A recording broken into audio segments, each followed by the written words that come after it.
Due to some violent content, parental discretion is advised. Streebo magic, he turns a ring to Saturn and lots of shit explodes. And even though the ship is inside the car, you and fuck's coming out, it's going to be with time forever. Take a tell us, don't just find you with hero, I had this guy. Streebo rubber, Streebo rubber, Streebo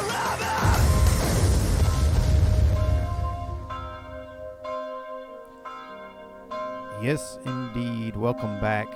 It's time for another episode of Indie Film Reviews. This is your humble host and narrator, Streebo, here with you to discuss what else but Star Wars Episode 9, The Rise of Skywalker. So I finally made the trip out to see it opening day on Friday. 12 o'clock showing, 12:05 actually, though I don't think the movie actually started until 12:30 p.m. because there was a barrage of trailers before the film, which is cool. I like new trailers. Got to see the Black Widow trailer, which was cool because I haven't seen that yet until seeing it in the theater, which is always fun. There was always a certain joy to be taken from seeing new trailers in the theater.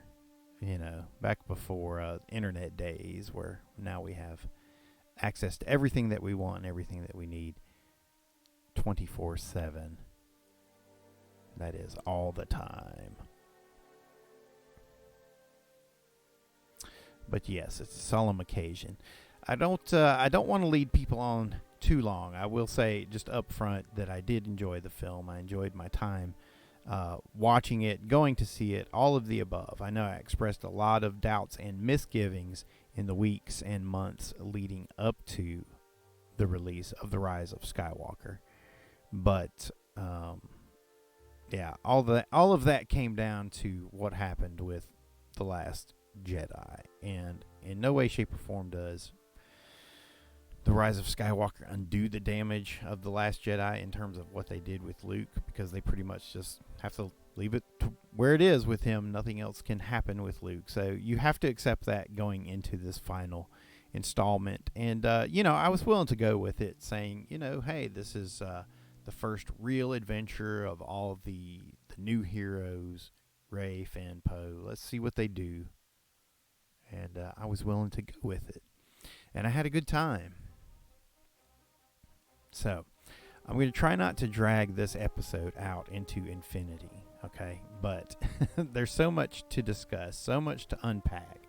But I just wanted to get that out there up front. So if anybody thinks this is a desperate cry for attention, it's not. I'm just trying to share my experience of going to see Star Wars in the cinema. And for one moment, day of time, one small piece, I'm not going to let the rest of the world determine whether or not I had a good time and whether or not I should feel good or bad about having a good time. So I had fun, and if you didn't, well, hey, sorry, what can I tell you? Welcome to 2019 / soon to be 2020. This is the world we live in, where people cannot just go and enjoy a Star Wars film without everything else attached to it. But I was determined to go out and do that. So in order to get myself ready, I started watching Star Wars early.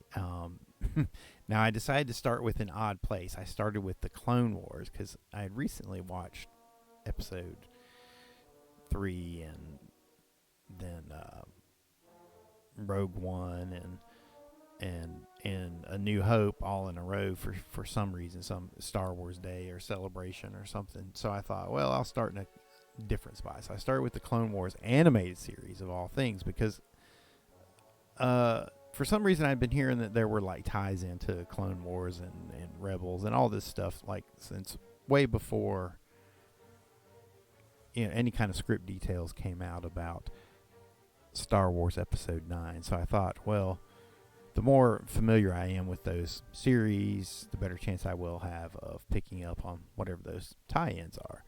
And lo and behold, there were some tie-ins, and I think that's that's part of one of the strengths of The Rise of Skywalker, and what many people are also saying is one of its weaknesses, is because it has what is being called is too much fan service, which I don't like that term. I mean, it's become such a a pejorative, such a derogatory term. And I don't think, just having fun with a franchise, with a story, something that people enjoy and love even, is a bad thing, I say that, but then, I'm not a huge fan of things like Michael Bay's The Transformers, which I think he takes all the problems of Star Wars and then pushes it to the nth degree without any sort of redeeming human compassionate qualities. But that's neither here nor there. But I'm just pointing out to say there is balance in my particular film views, whether I'd like to admit it or not. So there you go. Rise of Skywalker. Well, listen, I'm trying to put you in my mindset because I was fortunate enough to have seen this, starting back in the day on the big screen. But I was small enough that of course, I had to be taken. So who took me but my mom? And we went to the Edgewater Mall in Mississippi. So this is what it currently looks like. The cinema portion has been bought and sold a couple times over since it's been in operation and since I made it out to see Star Wars there. But that was the very first screening, and then I was able to see it several more times in the subsequent re-releases, like 1 and 2 years later, when it played in the theaters again, which is cool. It's crazy, and it's hard to anybody that hasn't seen the reaction to Star Wars films, from back then, you just have to go and look at the old news footage and see how people were lined up in mobs in these lines, just going around the block, around the building. It was insane. It was totally insane just to go see Star Wars films. And it was such an amazing mix of people. It's black, white, Latino, everything. Asian people, young, old, men, women, children. Everybody just dying to go see Star Wars. It's great. If you haven't ever seen it, you can check out some of that footage on YouTube here and there. I highly recommend it. But anyway, are we ever going to get to the film? Well, I'm trying to set the stage, okay, because I try to get myself in the mindset for this. So I went to go see it on IMAX, in the IMAX theater, on the IMAX screens, what I was trying to say, at the Palladium Cinemas, which is very nice and regal, very regal, yeah. Well, the IMAX experience there is, it is what it is. It's IMAX. It is what it's supposed to be. It's a huge screen. It looks great. It sounds great. If you get the right spots in that theater, there is usually a moment in really great, well-made, big-budget IMAX films where you're literally transported into it, where you feel like you're either looking out the window into this world or you're standing on a stage with the rest of them, almost like it's suddenly live theater playing out, like a huge three-dimensional hologram right in front of you. But anyway, to me that's the good IMAX experience. There should come a moment where you kind of melt into the movie, and I always look for that. That's hopefully with the best IMAX cinema going experiences, that's what one will have. So I went to go see it, and I had a good time. I put on my best happy face. I did what I could to kind of express all of my doubts and disappointments that I had with The Last Jedi in the weeks leading up to this film's release, because it just had to be done. Because if this film just completely tarnishes everything that Star Wars has meant and done to people over the years, it'll never be lived down. So it has to at least please some portion of the audience. And since I admit that I was pleased by it, not that I didn't see problems with it, which I'll mention, but I'm going to try to break the film down, or at least my reactions to the film itself, break it down almost blow by blow for you, and offer some color commentary throughout. But anyway, yeah, so when I first saw the trailers, I was not overly impressed, so I had to go back and watch the trailers now. Going into my screening of the film, I tried to know just as little as possible about it, okay? Because to me, it just kind of robs you of the cinema going experience if you know too much about the story or the behind the scenes or any of that going into a film. It's better to have, no preconceived notions. And going into the 9th installment of the Star Wars franchise, of course, there are going to be a whole lot of preconceived notions and things that that people want to talk about and that people want to see resolved. And especially after The Last Jedi, because a lot of longtime fans did not care for The Last Jedi, and I definitely count myself among them. I originally, I just accepted it walking out of the theater, but then I was just like, man, I kind of liked half this film, but then I kind of didn't like the other half. I was just instantly torn by it. And then it just comes down to the realization that you have to be willing to accept that Luke Skywalker would make this one this one break in his character, this one moment where he acts completely and totally out of character, but it's what the entire film, it's the axis of the entire film. So it's insane. You either accept it or you don't. And I just started saying to myself, you know what, I don't accept this. I mean, we're never shown why Luke Skywalker would act in this fashion. What would drive him to that edge when this is a character that we spent 3 movies learning would go to great lengths to save his friends or his family, or try to redeem his family when no one else would. So I don't know, is that enough of an introduction for you before we even talk about the film? This thing's going to be dreadfully long. I might have to break it into like segments. I have to do the introduction all by itself. But anyway, I saw the trailer for this and they revealed Palpatine's laugh at the end. I was like, oh boy. So they are bringing Palpatine back. Well, I immediately thought of The Dark Empire, which was a Star Wars comic released in 93, I want to say. Maybe it was 91. That picks up, I believe, 5 years after the end of Return of the Jedi. And it deals with, there's going to be spoilers for this. There's going to be spoilers for Dark Empire. So if you don't know, yeah, spoilers.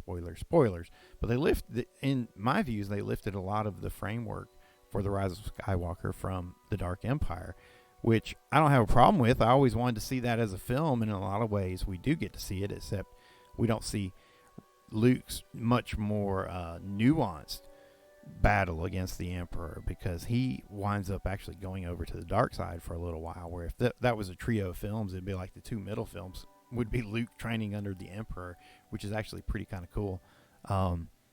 But anyway, yeah, so you can tell I'm a total Star Wars fanboy, but I'm unabashed and unashamed.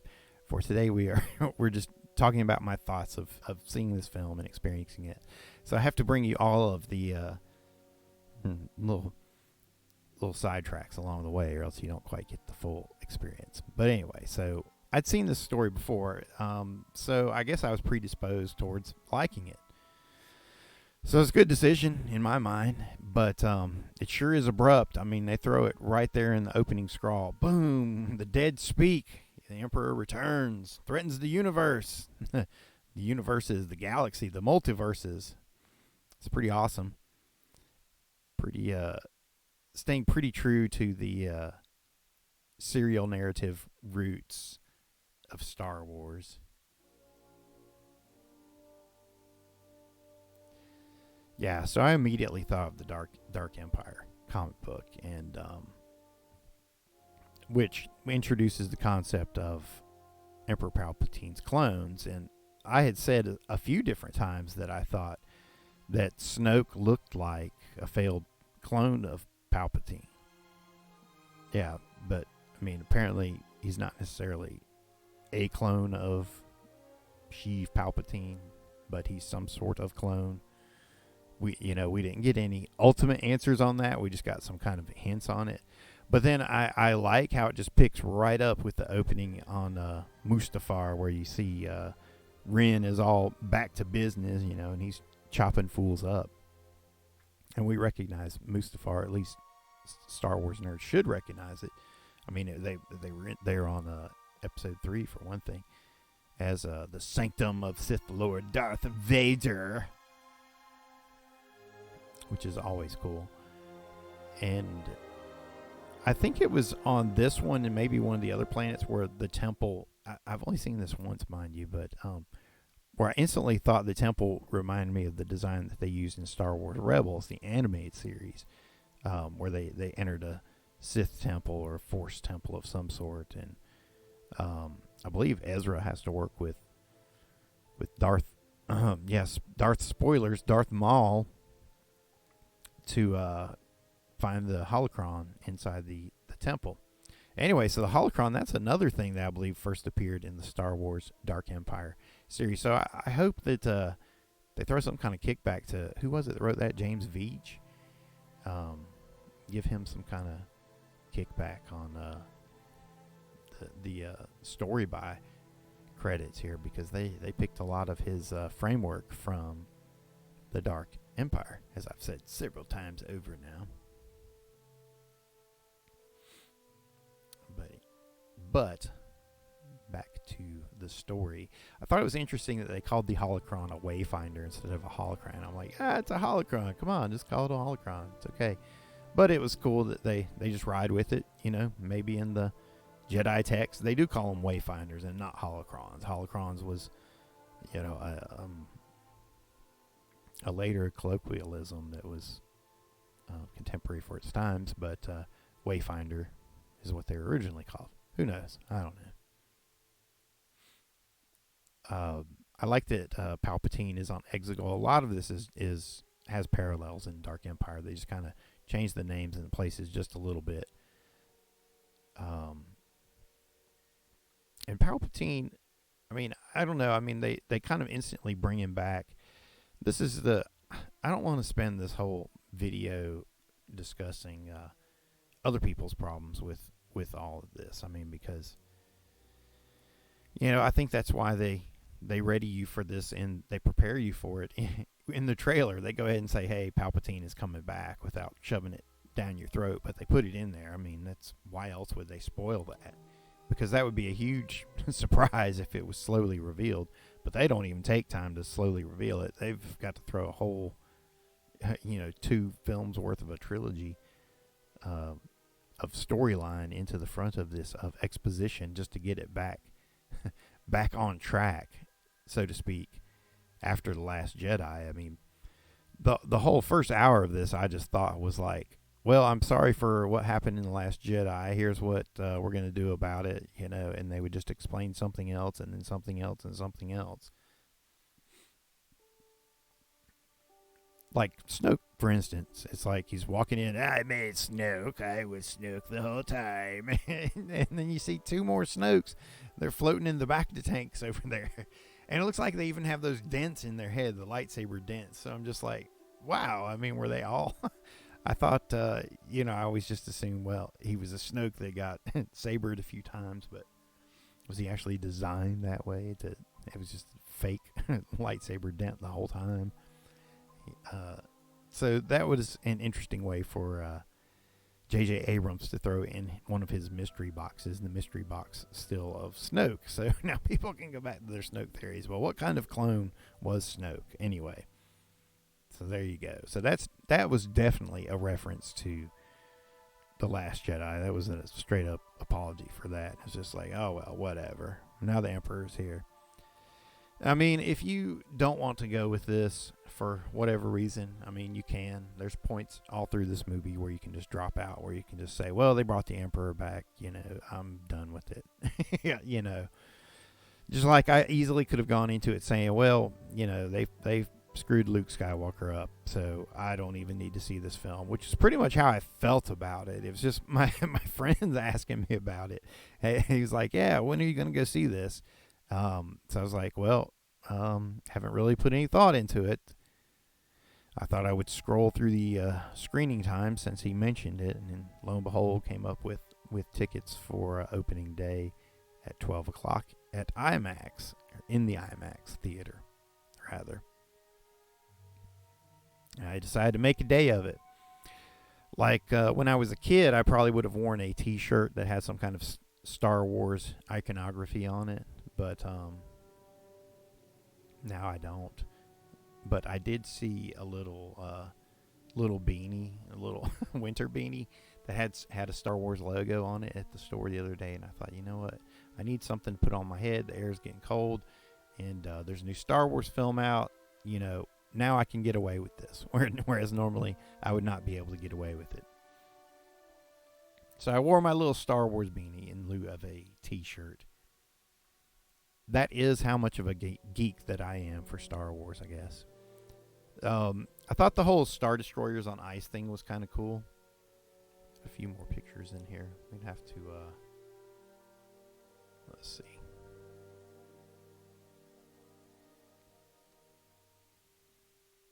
Well, anyway, I don't want to spend too much time screwing around with all this crap. Yeah. I did like that Palpatine's right away. He's like, you must kill the girl. Kill Rey. So that gets Kylo Ren course corrected to a certain extent back to, hey, you got to just go kill her. Though I know at this point nobody actually thinks Ren is going to kill Rey or threaten her in any sort of way. But I do like the way that they tried to kind of rebuild Ren. They showed him gathering up the old Knights of Ren and all that stuff. That was pretty awesome, actually. How if I get this stuff to... Well.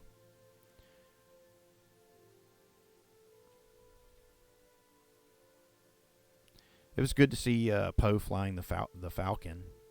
I was kind of annoyed in the trailer, which I guess, is this my own... You people will have to tell me if this is me whining again. Is it just my own inherent sexism that I get annoyed that in the trailer that Poe wasn't flying the Millennium Falcon? Because honestly, he's supposed to be the best pilot. Why would he not be right up front? But then in the movie, you get to see Poe fly the Falcon early on. So I really enjoyed the light speed skipping sequence. I think that was definitely an element that Lucas brought to these films. I mean, he always liked kind of those roadster drag racing type movies. I mean, he gave us American Graffiti before Star Wars, for goodness sakes. And he carried that kind of vehicle aesthetic, that drag racing aesthetic, over into science fiction. That's probably a huge element of where the lived-in dirty nature of Star Wars' science fiction comes from, in that he tried to carry those drag racing tropes over into science fiction. It's what helped kind of grounds it in reality. So it's fun to see that early on. You've got Poe lightspeed skipping the Millennium Falcon. I thought that was pretty awesome, actually. And then they talk about the spies. There's a spy. I always liked in Star Wars where mention of spies was always just like a throwaway element. Like, yes, we have these plans, and a whole lot of people died to get them to you.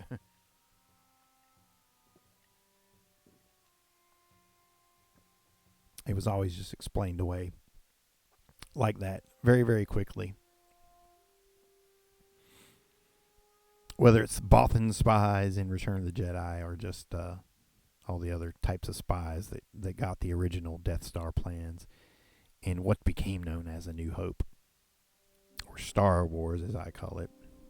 I mean, you can't like retroactively retcon the title of a film. I mean, yeah, you can convince other people to call it A New Hope, but when it was released, it was Star Wars, and it was Star Wars for many, many, many, many years, and it was not until that they tried to expand with all the different sequels that they forced the episode subtitle on people.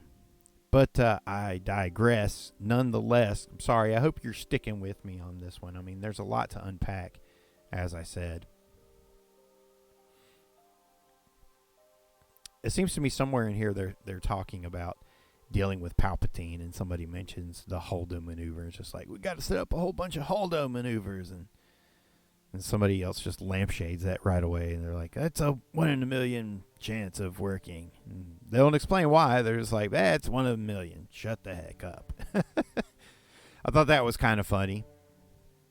I thought it was very cool to see Rey actually training. I mean, when we see her in that opening shot and she's like meditating, and I mean, they're literally telling you right there. I mean, it's drawing from like, at least in my opinion, East Asian art and imagery. I mean, Rey is the Bodhisattva there. She's the Buddha. So at this point, she's just Force Buddha. So you have to. It's another thing you have to accept going forward. It's like, okay, well, she's Bodhisattva now. She's a Buddha. She could do anything that she wants to do, and she'll do it through this entire film.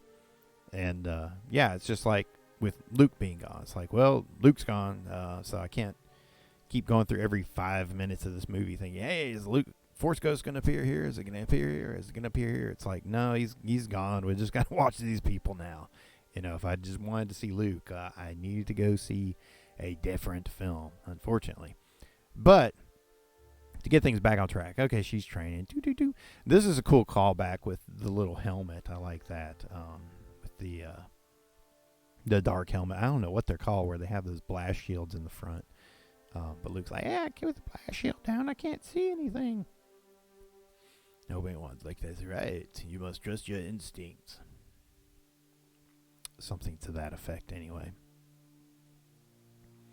So right away, I mean, you're seeing Rey is levitating. She's doing telekinesis with more tactile control than we've seen anybody do in the entire series, really, ever. So you just have to accept that this is the level that she's at this point in the film. Because if you don't like it, it's just going to get worse for you now.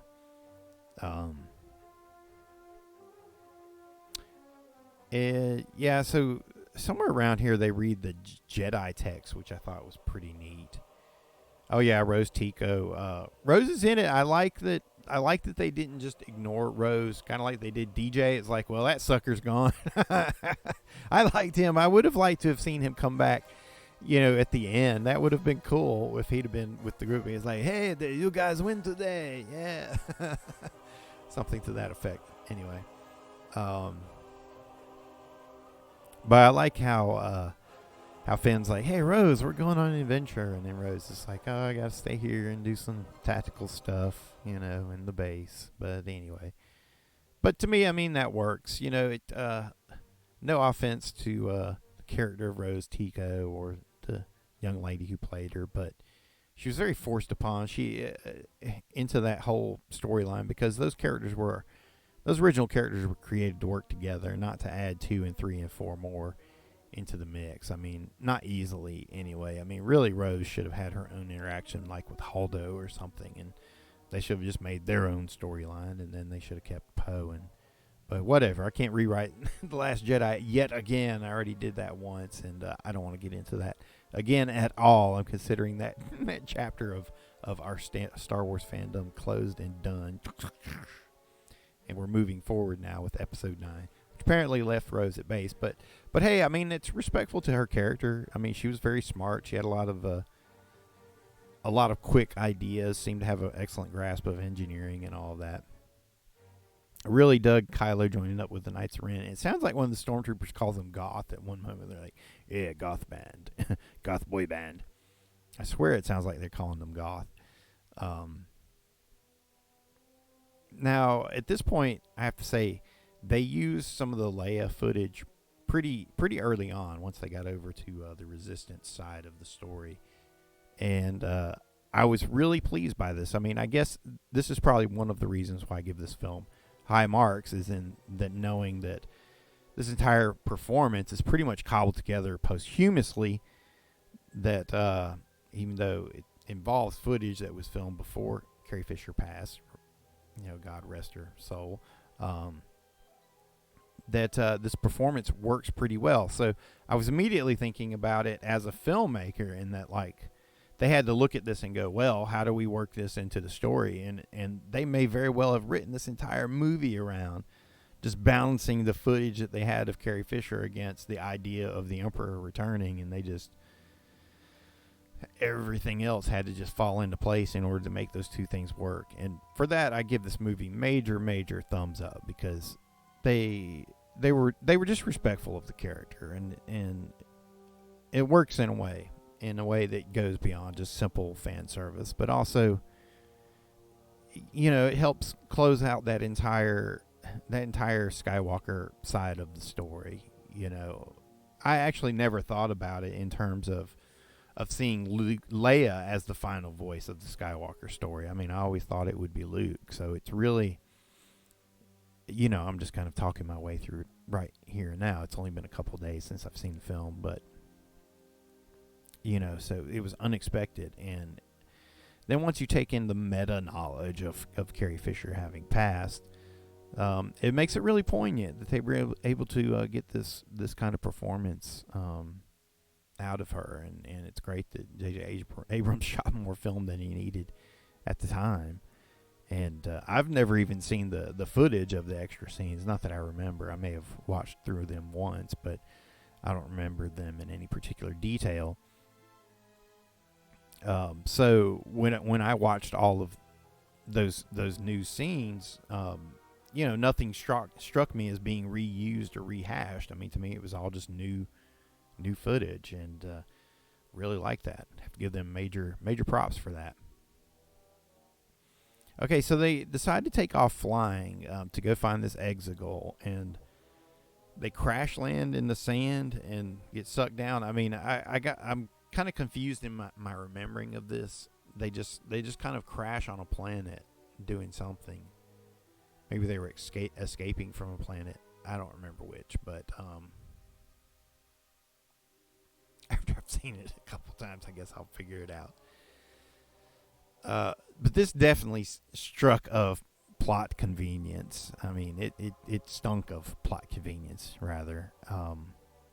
Because they crash and they sink right down into the sand, and they fall right to where they need to be. They're in the tunnel, and there's an old spaceship there with a tunnel and a Sith dagger in it. Isn't that where they found the Sith dagger? I mean, I believe it was. Yeah, it's like, oh well, this is the thing that we need to find the Wayfinder. So it's convenient that we crash landed here.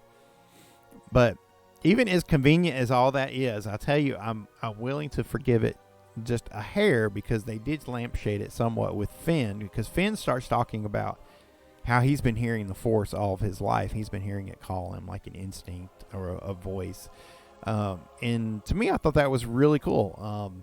I always liked the idea of Finn being a Force-sensitive user, and just kind of trying to, follow the tenets and philosophies of the Jedi, without being able to do all the kind of Zabida hocus pocus side of it. Which, if I must say, is something that we explored somewhat in our rewrite of The Last Jedi.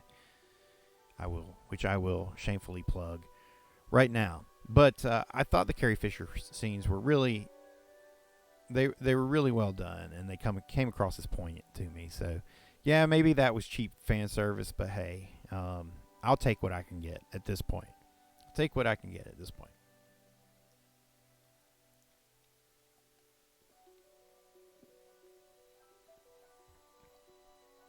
One of my absolute favorite things of Star Wars is when they go to strange alien planets and you see the cultures. And I love how they mix in. And they just show up on this planet where they're having a celebration they only have once every 42 years. So it's good that they're having this celebration. And it was later pointed out to me that it's been 42 years since the original film was released in the theaters. So that was a nice bit of symmetry.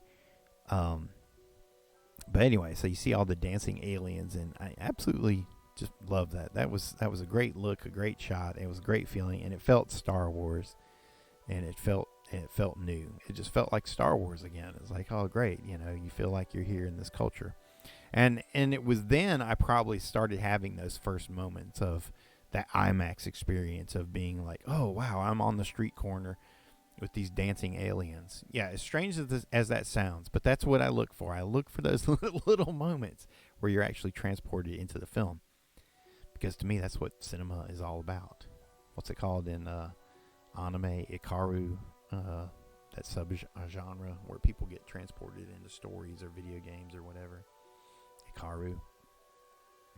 So they get sucked down, find the dagger. Rey heals the worm. Threepio reads the dagger. I thought that was really cool. That was a good way to give 3PO just a bit of business. You know, the only reason the Sith dagger is here is so that you can read it, and we can have you try to go against your programming, which was really neat because it was cool seeing 3PO have that much action and importance and agency in a film again, where he kind of does suggest that he go against his programming and reveal it. I mean, he tells them, he's like, hey, I can do this, but it's going to reboot my system and I'll lose what I am. I'll reset back to factory, back to factory settings.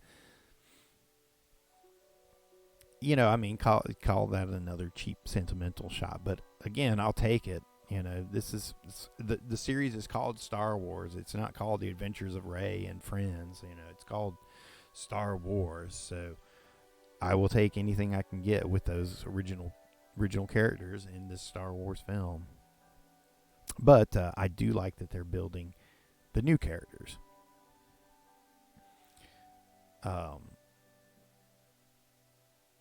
Yeah, there's a shot of 3PO doing the reboot. I thought that was pretty cool. Then they had that whole weird sequence where Rey feels that Kylo Ren is coming or whatever, so she wanders out in the desert to go challenge him. Which, I mean, again, I'm down with all of this because that was one thing that Rian Johnson set up well in the last film, was that these two were sharing a mental connection. You know, in that film it was explained as being manipulated by Snoke, and in this film it's explained as being manipulated by Snoke, who's being manipulated by Emperor Palpatine, who I guess at some point admits these two are some kind of force duad. I didn't quite catch on to that, but anyway, so this is where we get that sequence where Rey does that whole backflip with the TIE fighter, which in the film actually comes across pretty cool because out of context I just couldn't place it in the trailer, and I just thought, man, this looks stupid, but it comes across as pretty cool in the film, so mea culpa on that one. I was wrong, but I like the way it is in the film, and how Ren just crashes and he just climbs out of the ship. He's like, yeah, well, my ship crashed, but I planned that. Then they have that whole force tug of war, and again, like I said, you just have to you have to accept going into this that Rey is Force Buddha now. She can do anything. So I thought it was cool to see her get angry and throw lightning. That was a nice little way to foreshadow her heritage before it's revealed, I guess. And then they did that fake death of Chewie, which I mean, I kind of got into it. You know, I was like, wow, they're going to kill Chewie off the screen like that? Man, that was cheap. That was pretty much how I thought about it. But then, you know, we get to see Rey's good reaction to it. She's like, oh, Chewie, no. And somewhere in here they start talking about going to that other planet, Kimry. I did like Finn talking about hearing the Force. That was cool. I already mentioned that, but thought I would say it again. Yeah, Ren going to talk to the Emperor was pretty awesome. CPO rebooting was pretty cool. I do like Zora Bliss. Here we go. That whole character to me did look pretty cool. I really dug it. And what's her name? Felicity Huffman or Felicity whatever. She has some absolutely beautiful eyes, so it's cool how they used her. And I love that costume because it looks like something out of the old Buck Rogers serials or Flash Gordon or something. And you know, both of those series had a huge influence on Star Wars, so it's nice to see something that's kind of a callback to those earlier science fiction space operas. And 3PO rebooting was pretty cool. I mean, I got a little teary-eyed. I was like, oh, 3PO. Because all through this, you go back and you think about all of the adventures that you've had with C-3PO. You know, all the way from him being the first one talking and running through the starship, in the opening of Star Wars to being blown apart in The Empire Strikes Back. You know, where he walks around the corner. They used him to good effect in those early films. He's like, "Oh, pardon me, what are you doing here?" He gets blasted to bits. To becoming Jabba's servant in the third one, or the unwitting golden god at the end of Return of the Jedi, where Luke levitates him in the air to fake out the Ewoks. So, you know, all of those kind of float through your head as he's rebooting. And maybe, yeah, it was a cheap, sentimental button press. But like I said, I'll take it. It's Star Wars. Threepio's one of the originals. I want to see all that I can see. And I thought it was pretty wicked where they had the red eyes. I thought it would have been cool if they had just kept the red eyes through the whole rest of the movie. That would have been pretty neat. I wonder if that was a reshoot where they're just like, well, let's turn the eyes red just for this. But anyway, I don't want to be that cynical. Like I said, I was just trying to go with this and just enjoy it. You know, everything else be damned. Everything else be damned. It's just me in a movie theater trying to get my money's worth. That's it. And the audience that was with me went with it. I mean, they weren't yelling and screaming through most of it. They were murmuring and alive, but not raucous and loud. Not till the end of it. That's when people kind of got into. They got into yelling with it more. You know, they started, you know, cheering with it more at the end. But through like the whole first hour and a half or whatever, I mean, they were just kind of.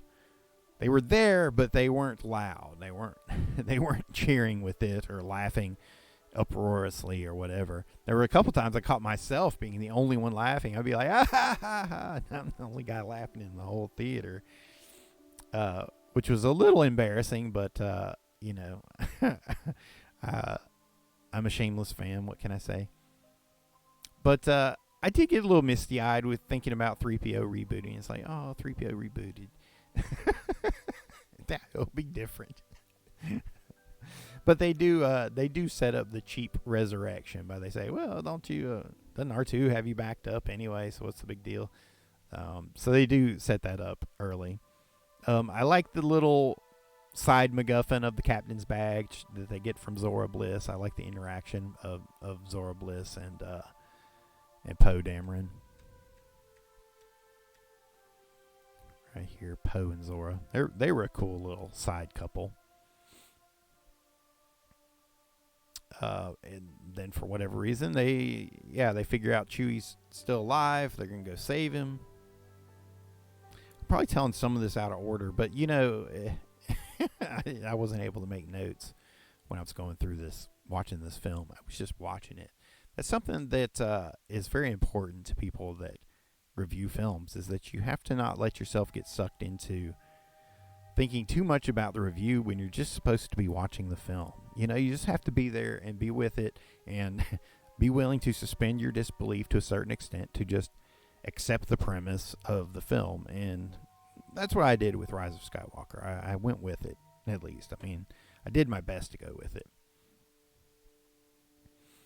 So yeah, I might have gotten that backwards, the Kylo Ren fight and the Chewie blowing up and all that, but yeah, it all happens somewhere in there. Then Threepio reboots or vice versa, and then they're like, "Oh wait, Chewie's alive on that ship. We should go on there anyway." And they've got the dagger, so they go they go rescue Chewbacca, which is cool because it puts them in that science fiction high-tech atmosphere where you've got, you know, mirrored floors and endless chrome walls and lights and neon overhead, you know, and they're just running through these corridors of sheer metal, blasting stormtroopers. And that's such an iconic Star Wars-y thing to be doing, is running and shooting stormtroopers. I mean, that's all you need to know. That's when you've made it, man. That's when you've made it, either as a director that you're shooting that, filming that, or as an actor where you're like, well, I get to run down the hall and shoot stormtroopers yet again. That's pretty darn awesome, if you ask me. Then they find out old Hux is the spy, which was not a huge surprise. I mean, because you could just tell that he... I mean, that was really the only direction for that character to go at this point.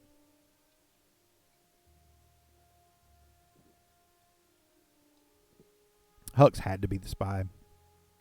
And he was such a raving idiot in Rian Johnson's film anyway. They had really destroyed any sort of menace that his character had. So they did the right thing. They used him as a spy early on. And Richard Grant gets to look sinister as the new Grand Admiral or whatever he is. I guess he's not Grand Admiral because he's not wearing white, but he's some sort of admiral. And he shoots Hux. He's like, you idiot, you think I believe that? They discover, blasting stormtroopers, man, what can you do? So they find out the coordinates are on Kef Bir, the moon near Endor. They go there, meet up with this chick whose name is Jenna, I guess. And they eventually find out she's a stormtrooper, and everybody working with her is like an ex-stormtrooper. And Finn's like, really? I'm an ex-stormtrooper too. So Finn does get sucked off into a side quest, but it's not bad. I mean, at least he had more time adventuring with Poe in this one, and before he gets pulled off into a female side quest. I mean, like, what can you do? I mean, these guys have to they got to meet the chicks they can meet. You know, this is science fiction. Finn runs into a black chick. She's an ex-stormtrooper. What are the chances? He's got to try to talk to her here and now. You know, you can't let this opportunity pass. He's like, well, look, Rey's off playing with her lightsaber with Kylo Ren. Yeah, I've got to focus on this, on here and now. I've got to focus on numero uno, and that is Finn, FN218 or whatever his name is. But I do like how Finn explained how he'd been hearing the Force calling him, and felt like the Force had drawn them all together. And really, that's got to be people's biggest problem with this film, is anytime there's anything that's kind of a plot contrivance or convenience, that the Force explains it all away. It's like, well, we landed here because of the Force. Well, we found this because of the Force. Well, I did that because of the Force. So, yeah, you can say it's cheap, but then you can also say, well, hey, yeah, it's the Force. Let's go with it. It's Star Wars. It's the Force. He heard it. It led him there. It's doing this. Now she can throw lightning bolts. Yeah, it's the Force. We accept it at this point. We're 9 films in. It's nothing new. You know, it's a video game generation where people can do anything at any time, anywhere, to anyone. So when it comes to the Force, yeah, anything we can think of can happen. That's the way I see it anyway. I did enjoy the reveal of the second Death Star. Again, that would have been something that would have been cool to just leave out of the trailer, but, they put it in there. I think they could have hidden this one a little bit more. It would have been a little bit better surprise if they would have left it out of the trailer. But I liked seeing it as it was. It was cool seeing Rey climb around and go on to the into the Emperor's old throne room. So at this point, it's almost like Titanic, where J.J. Abrams is visually setting up the past and presaging the future in what Rey will see in the Emperor's new throne room, or something to that effect, right? Then we did get this pretty wicked duel between Kylo and Rey. I thought that was pretty good. I mean, they used a good variety of Force powers, and it seemed like they were both using all kinds of different abilities, like Force protection, Force telekinesis. They're using acrobatics. They're using just all kinds of things.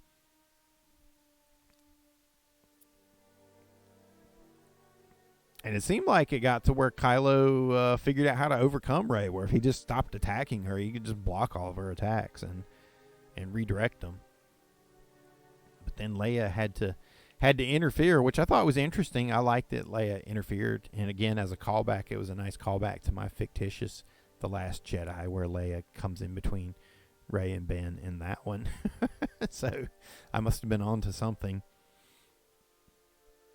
But it seemed like Kylo Ren got the upper hand on Rey here. So for the people that wanted to see her lose at some point, seemed like she lost here at her greatest moment of triumph.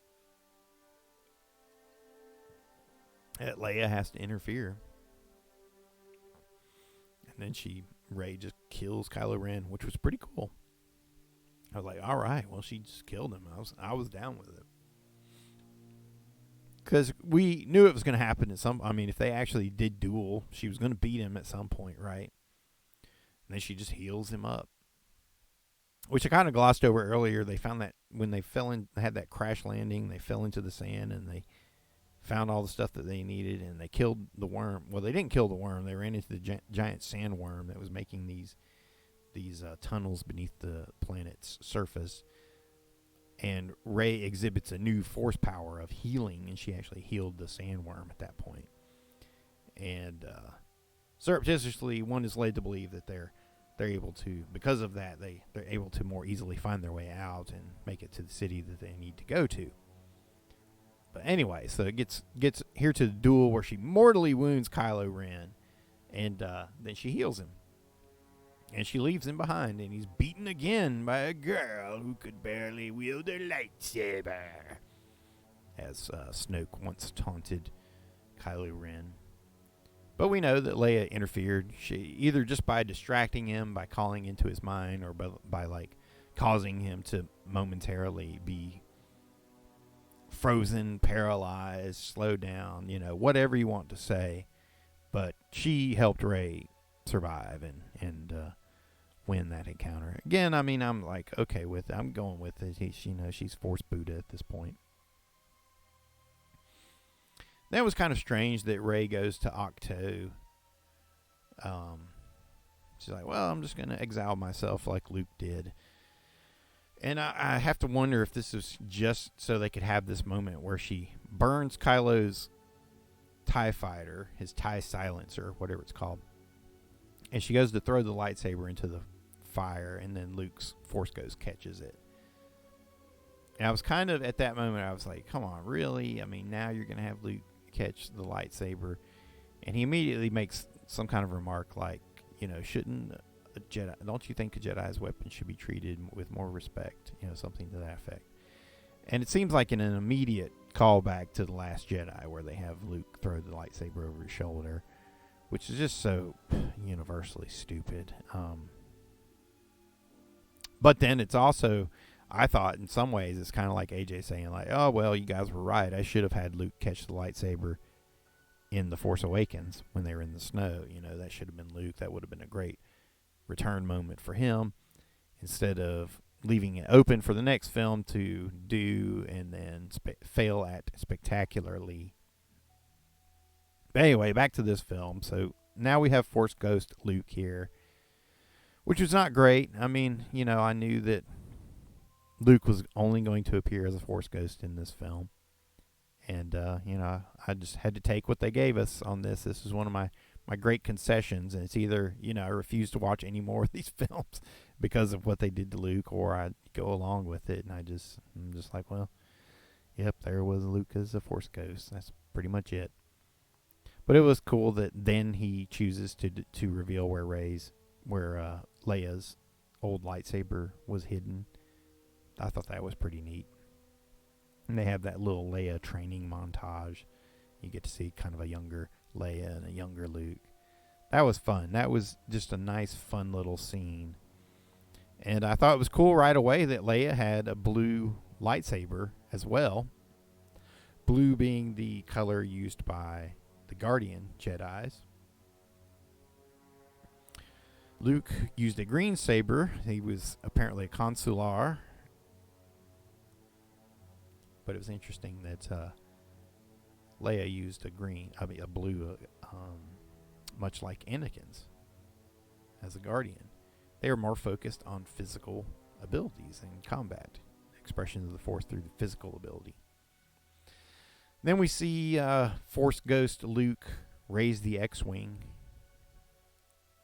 With that, I was just kind of like, well, whatever. He's just kind of doing it like Yoda did. I mean, it's just a literal callback to Yoda raising the X-Wing in Empire Strikes Back. And again, I mean, it's really all that we'll get.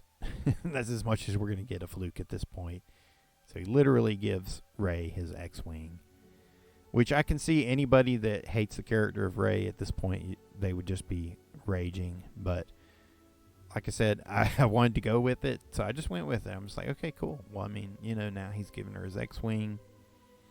It is what it is. At least she's carrying on the legacy. That's how I wanted to look at it. I didn't want to see it as the legacy had been destroyed or stolen. I wanted to say that it was being carried on.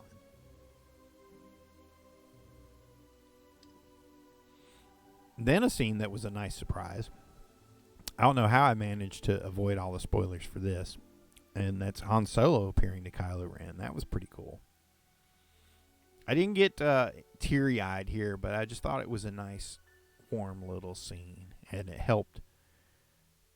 It was a good way to visualize Ren becoming Ben Solo again, in that he can talk to his father and that he can symbolically break and physically break his lightsaber, which symbolically destroys what it represented, and that being his identity as a Kylo Ren, right? Or something to that effect. I don't know. I might be just talking shite, as our friends across the pond might say. But then if you think that, you probably thought that long ago. I like that R2 then does restore Threepio's memory, right? And immediately Threepio starts acting like his old self right before the movie started. Hey, I'm about to go on an adventure again, and blah, blah, blah. I think some of the best comedy elements actually came from Threepio's interaction with people and the way that it played around with his role in the story.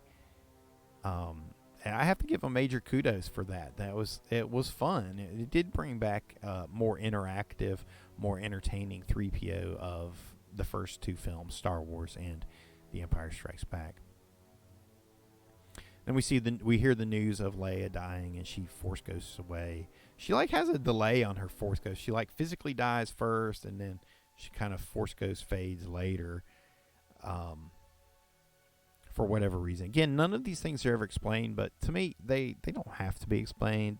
That's what the novelization is for. They'll go a bit more into depth about those things. We see Chewie reacting to Leia's death. This definitely made me misty. Once we saw Chewie, and he's like, oh no.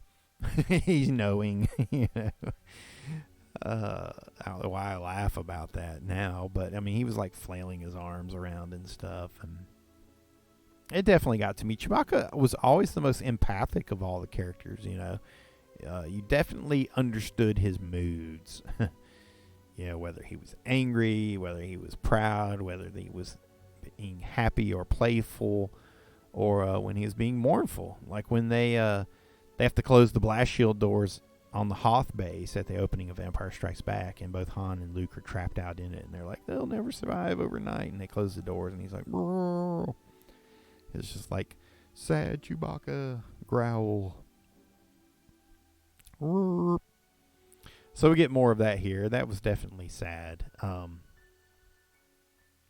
But I was totally with Rey going to confront Palpatine. Wherever that happened here in my lineup. She sees the throne. I like how this is an immediate parallel to Return of the Jedi. I mean, I'll take it. I'll take whatever callbacks, because to me, I definitely follow the laws of the drive-in when it comes to filmmaking and cinema and sequels in particular. I mean, if you're going to make a movie, as Joe Bob Briggs would say, the law of the drive-in is that if you're going to make a movie, if you're going to make a sequel to a movie, then you just make the same movie over again. That's the law of the sequel. You have to keep making the same movie over and over and over again. And, of course, it's a law of diminishing returns, because eventually people get tired of seeing it.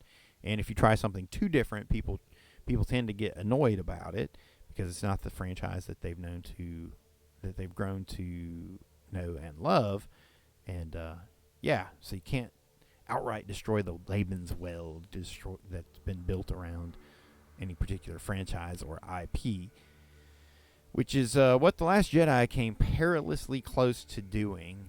But let's get back to the Rise of Skywalker. It's definitely fun at this point. It's fun to see the Emperor back, though. it's still a bit of a shock. Like, it hasn't completely 100% been emotionally earned, even though they've explained at this point, they've explained Rey is a Palpatine and all of this. And to me, I kind of like that. I like that she is a Palpatine. I don't know how I avoided hearing that as a spoiler. I guess because going into this, you've heard every kind of spoiler under the sun, that she's a Skywalker, that she's a Kenobi, that she's this, that she's that.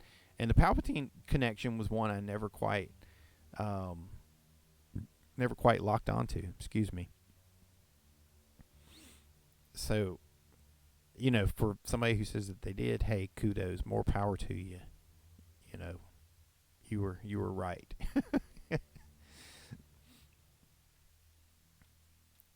I definitely enjoyed when Lando saved the day. He seemed to save the day a couple times where he just showed up, and I liked it when he first appears early on, because it's a callback to him using the disguise in Jabba's palace in Return of the Jedi. I liked when he comes back later. I mean, that's just a callback to what he and Han would do over and over again as hotshot pilots. They would just fly in to save the day, blast a few fighters or whatever at the right time in the right place.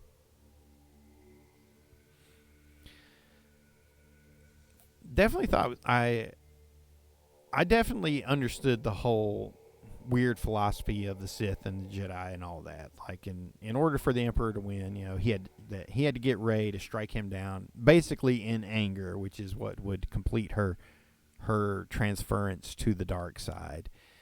So in her agreeing to never strike in anger, that's how she wins. You know, I kind of understood that. You know, if anybody, our generation was groomed to understand that, because we had to hear all these philosophical tenets in the early films, even though they were spaced out across several.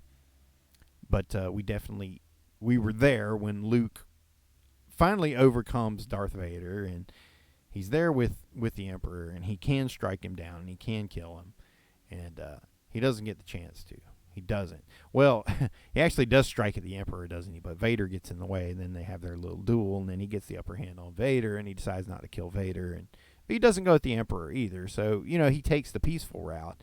Well, apparently he just had to deflect the lightning bolts back at him. So it's like, yeah, Luke, you shouldn't have thrown your lightsaber down. I guess that's the message of this. But I'm not trying to be bitter or to be a Luke apologist at this point. I'm just trying to enjoy a Star Wars film, if that's okay.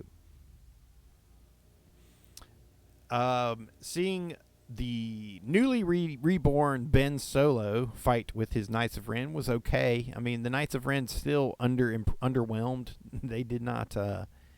They didn't show themselves to be anything more than just tough guys, just like space pirates or whatever. I mean, I think I've heard that they were referred to as just stormtroopers, but they're not even really stormtroopers. They're just thugs. I enjoyed Ben's little duel with them. I keep wanting to call him Kylo Ren, but at this point we have to just call him Ben. See, that's why they should have kept the helmet on him much, much longer, because now when he has no helmet, it would be easier to make that distinction between calling him Kylo Ren and Ben.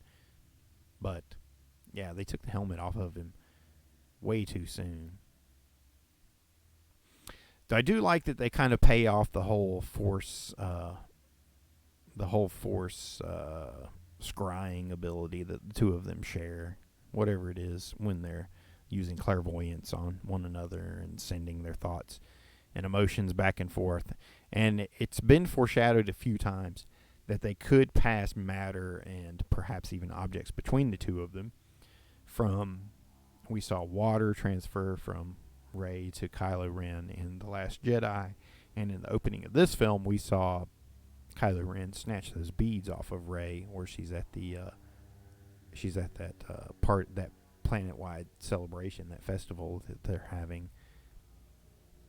So when she puts the saber behind her head, you know, it's immediate callback to did you like that? It's immediate callback to the confrontation between Rey, Kylo, and Snoke in The Last Jedi, where he's almost starting to mirror what Snoke was saying. You will strike your enemy, raise up your weapon now. That sort of thing. And And again, it does have kind of a little sideways, a little bit of a left turn, in that you don't expect the lightsaber to just poof and pop right over to Ben Solo like that. But I thought that was a cool payoff to it. Again, at this point, like I've said, she's Force Buddha, he's a Force Buddha. They're all working together to do impossible things. So if you get annoyed by all these new powers, you're just going to stay annoyed. I mean, that's all there is to it. You just have to go with it. Excuse me.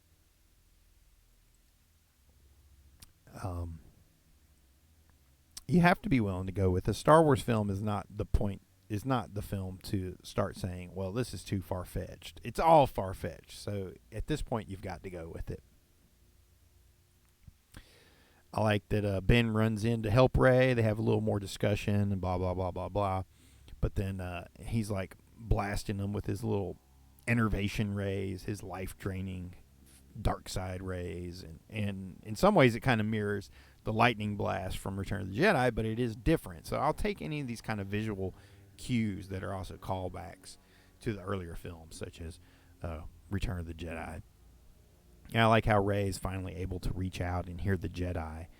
And I really enjoyed this in the IMAX screening because I could hear all the voices coming. You know, they're coming from all around you. They made good use of the surround sound mix. And I was trying to peg them all. I definitely, I heard Yoda, and then I heard Obi-Wan Kenobi, and then I heard Ben Kenobi. So you definitely hear the distinction between the two, like the Alec Guinness version and the Ewan McGregor version. Then I heard Kanan Jarrus, but I was like, I heard him, but I wasn't 100% certain that was him until I saw his name later in the credits. I was like, who is that? I recognize that voice. And then Ahsoka Tano, which I immediately recognized because, as I said, I'd been watching the Clone Wars, and I didn't even know what to watch of the Clone Wars. So I watched a bunch of Ahsoka Tano episodes, like the finales for season 5, where she had that whole conspiracy and whatever. So I immediately recognized her voice, and then Anakin, and then Mace Windu, and some others. And I mean, they swirl around you just so quickly you can't quite grab them all, and immediately at the same time. So on subsequent viewings, on repeat viewings, I'll have to go back and see what else I can catch on to. But I like that. I mean, there had been so many weird spoilers floating around, and they're impossible to avoid because I've done my best to avoid them. I haven't watched any videos or anything, but you'll see these headlines, and it'll talk about, like, all these Jedi return as Force ghosts and that kind of thing. That'll be, like, kind of the title for a video, and you're like, what, really? Like, why? Quit telling me these spoilers. But those were apparently misreadings or misinterpretations of these of the appearance of these voices that Rey hears of all the past Jedi. And I thought that was pretty cool, and I thought it was neat that she kind of used the old Mace Windu technique of reflecting the lightning energy back on Palpatine with her lightsaber, and then she uses Leia's lightsaber, her second lightsaber as well. So she uses the 2 Skywalker lightsabers. I thought that was pretty neat. Because at this point, I thought that Rey would have built her own lightsaber instead of just continuing to use the Anakin saber, which she immediately repaired after The Last Jedi, apparently, and then being gifted Leia's saber, which I thought was a really neat little addition. So it's cool. So, like I said, I'm down with the philosophy of this, but I've had a lifetime of being inundated into it. So I don't blame anybody that's like, this stuff's too confusing, it doesn't make any sense, because I went with it. And also using the 2 sabers kind of calls back Anakin Skywalker using 2 sabers when he overcame Dooku and ultimately actually killed Dooku. It was one of his first major steps towards the dark side, where the Emperor is there at the time as Senator Palpatine. He's like, do it. Get it. Yes, get. What does he say? He says, get. And then do it. Do it. It's great. Great, just overacting from Senator Palpatine. And of course, also, it's Mace Windu's technique of deflecting the lightning bolt. And then, of course, Rey force dies, but then she doesn't dissipate. So right away, you think, well, if she doesn't dissipate, then she's not really dead. But She did a good dead body. Old Daisy Ridley. She put on a good performance there as the dead Rey. I thought that was pretty good. And then what do you know? Here comes old Ben Solo climbing up out of the pit. And he uses the new force power of force healing, and he gives his spirit over to Rey and brings her back to life. They kiss, and then she dies. It's like Romeo and Juliet with BDSM. That's what I thought. I thought it was kind of cheesy, but I went with it. What do you want me to say? I mean, what else are we going to get at this point? You know, all of the old characters are gone, so we have to we have to just go with it with these two. And they had this weird kind of connection. This weird, weird stalker victim interaction, and they wound up falling in love apparently. But the character of Ben Solo is redeemed somewhat by his sacrificing of his life in his giving of his force energy over to Rey Palpatine to bring her back to life. Then you've got the Resistance destroying the Armada, and everybody celebrates and has a good time. Lando's returns were great. I mean, they were great. I was definitely scared about how he was going to be used. Definitely scared. But he was used well. I love the Return of the Millennium Falcon. I love this shot here at the end where they had all the ships just appear. It's just like they answered Lando's call. It's like, yeah, Lando's the man. He's the one to reunite everybody. That was pretty cool. And, I took it. Instead of being bitter about the last film, I said, you know what, I'll just take it at this point. They're using one of the old classic characters in a good way. It shows how that they could have done this all along when they had all of the characters in the films. But at this point, we've just got to let those expectations go. We have no other choice then but to accept these films that were made and given to us. And we've got to move forward with it. And fortunately, there are enough of those old Star Wars heartstrings pulled throughout this film to make me feel like it's a loving ode to that old series, and I'll take that. I'll take it. I enjoyed the big celebration at the end, and again, I got a little bit teary-eyed when Chewie finally got his medal from Maz Kanata, because that's been a big sticking point for all of us Star Wars geeks for many, many years, that Chewie never got a medal. And I love how he's so animated, and he's showing off his medal at the end. And then, I didn't really hate Rey deciding to go to Luke's old homestead, to the old Skywalker homestead, and declaring herself a Skywalker. I mean, I was like, well, what else is she going to say? She's not going to say I'm Rey Palpatine, so nobody else is living there apparently. May as well be a Skywalker. May as well just pretend. But I liked that. I liked in that it was a way to kind of bring it all home. She didn't go back to Jakku. She had a lot of bad memories there, but Tatooine's kind of like Jakku. It's another desert planet, and it's also the one where Luke lived and Kenobi lived, and it's a whole new world of adventure, at least for Rey. So I'm okay with it. Like I said, I sat there, I watched the film, I enjoyed it. The seats were nice and comfortable in IMAX. I chose my ideal seat, which is near the front. It's actually the row behind the handicap seats. If you can get somewhere in there within the first 1, 2, maybe even 3 rows, to me those are the optimal seats in the entire theater. Somewhere near the center of the theater, and somewhere near the center of the row. You don't want to be at one end or the other, because then the screen is a little bit too much off to one side or the other. I like to be right in the middle, and to me, that way you just have the best view of the entire screen, and you have the best audio coming from all directions. It was during the credits that I saw all the names of the Jedi, and I saw Qui-Gon Jinn. I was like, oh, sweet. And there were even a few extras that I didn't key into right away. I still need to go and kind of look at the list. But that was what confirmed Kanan Jarrus. I was like, oh, it was Kane. I did hear Kanan's voice. And that was a really nice tie-in for the super geeks, I think.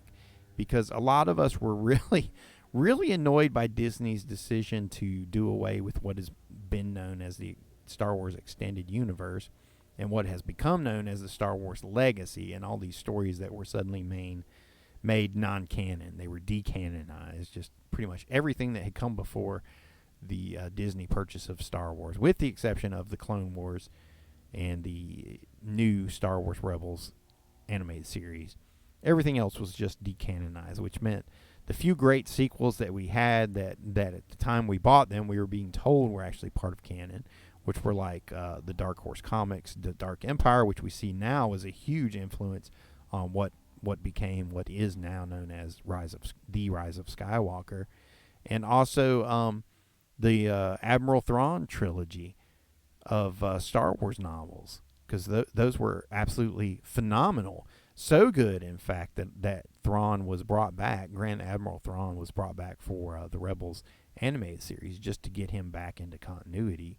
So, but anyway, that's neither here nor there. As far as I could tell, they didn't have too many other Easter eggs in the hidden Jedi. Like, there's no Quinlan Voss. That would have been cool. Like, just throw in some random dude and then label it Quinlan Voss. That would be cool. Because Quinlan Voss was the one of the Jedi that survived Order 66, and he's kind of the fan-created Jedi that appeared in one of the bar sequences. Well, it's really kind of a street market sequence on Tatooine in The Phantom Menace, where Anakin is walking by and there's a guy that looks like a Jedi there. And fans for years said that guy was a Jedi until that Lucas actually heard about it, and he decided to put him into Episode 3, actually, in a death sequence.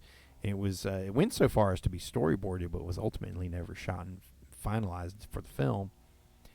So that was how Quinlan Voss survived Order 66. Then he shows up again in the animated series, and he's made part of continuity then, where they bring Quinlan Voss in for episode in season 2, I believe. He teams up with Obi-Wan Kenobi, so that's pretty cool.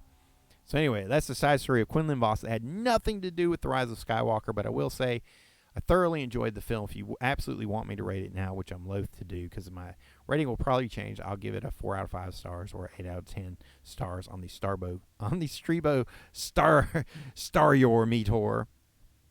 8 out of 10. I think there was definitely room for improvement. The script could have been stronger in a lot of places. And if The Last Jedi hadn't completely destroyed the character of Luke Skywalker before this film, it could have been so much better. But we had to take what we had, what we were given. We had to play the cards that were dealt to us. And I think J.J. Abrams gave us a good, enjoyable, high-flying space opera that spent some time apologizing but did not dwell on it overly long, and kept moving forward and kept the action going to the very end. And I thought it was a fun final chapter for the series. So thank you, JJ. Mea culpa. My apologies for all of the bad things I said about the trailers leading into it. But hey, I like the final product. I look forward to going to see it again, and I look forward to all the people that are going to be annoyed and personally insulted because I enjoyed the film and because I wanted to enjoy it. But anyway, I hope you enjoyed this ride down memory lane. If you want to, give me a thumbs up and leave me a comment below. Thanks, guys. This is Streebo. See you next time.